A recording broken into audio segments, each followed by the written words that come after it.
ನಮಸ್ಕಾರ ಸ್ನೇಹಿತರೆ, RCB ತಂಡದಿಂದ 21 ಆಟಗಾರರು ಬಿಡುಗಡೆಯಾಗಲಿದ್ದಾರೆ. ಯಾವ ಆಟಗಾರರಿಗೆ ತಂಡದಿಂದ ಗೇಟ್ ಪಾಸ್ ನೀಡಲಾಗಿದೆ ಎಂಬುದನ್ನು ಈ ವಿಡಿಯೋದಲ್ಲಿ ತಿಳಿಸ್ಕೊಡ್ತಾ ಹೋಗ್ತೀನಿ. ಹೀಗಾಗಿ ಈ ವಿಡಿಯೋವನ್ನು ಕೊನೆವರೆಗೂ ನೋಡಿ ಸ್ನೇಹಿತರೆ.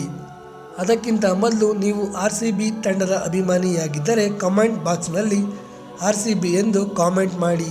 ಹೌದು ಸ್ನೇಹಿತರೆ, ಮುಂದಿನ ವರ್ಷ ಆಕ್ಷನ್ ನಡೆಯಲಿದ್ದು ಈ ಕಾರಣದಿಂದ ಕೇವಲ 4 ಆಟಗಾರರನ್ನು ಬಿಟ್ಟು ಉಳಿದೆಲ್ಲ ಆಟಗಾರರನ್ನು ತಂಡದಿಂದ ಗೇಟ್ ಪಾಸ್ ನೀಡಲಾಗಿದೆ.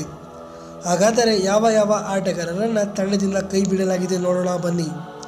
RCB ತಂಡದ ನಾಯಕ ಫಾಫ್ ಡು ಪ್ಲೆಸಿಸ್ ಹಾಗೂ ಕಳಪೆ ಫಾರ್ಮ್ನಿಂದ ಬಳಲುತ್ತಿದ್ದ ಮ್ಯಾಕ್ಸ್ವೆಲ್ ತಂಡದಿಂದ ಹೊರಗಿಡಲಾಗಿದೆ. ಇನ್ನು ಕ್ಯಾಮ್ರನ್ ಗ್ರೀನ್ ಹಾಗೂ ಯಶ್ ದಯಾಳ್ರನ್ನು ಆ್ಯಕ್ಷನ್ಗೆ ಬಿಟ್ಟು ಕಡಿಮೆ ಮೊತ್ತಕ್ಕೆ ಮತ್ತೆ RCB ತಂಡಕ್ಕೆ ತೆಗೆದುಕೊಳ್ಳುವ ನಿರೀಕ್ಷೆ ಇದೆ.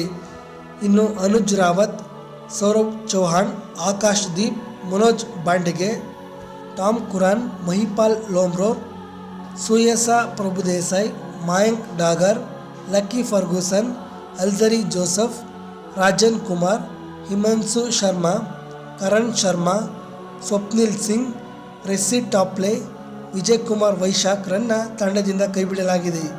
ಇನ್ನು ಉಳಿದಂತೆ ವಿಕೆಟ್ ಕೀಪರ್ ಆಗಿದ್ದ ದಿನೇಶ್ ಕಾರ್ತಿಕ್ ರವರು ಈಗಾಗಲೇ ವಿದಾಯವನ್ನು ಘೋಷಣೆ ಮಾಡಿದ್ದು ಮುಂದಿನ ವರ್ಷಕ್ಕೆ RCB ತಂಡದಲ್ಲಿ ಕೋಚ್ ಆಗಿ ಕಾರ್ಯನಿರ್ವಹಿಸಲಿದ್ದಾರೆ. ಈ ವಿಡಿಯೋವನ್ನು ಕೊನೆವರೆಗೂ ನೋಡಿದ್ದಕ್ಕೆ ಧನ್ಯವಾದಗಳು ಸ್ನೇಹಿತರೆ. ಮುಂದಿನ ವಿಡಿಯೋದಲ್ಲಿ ಸಿಗ್ತೀನಿ.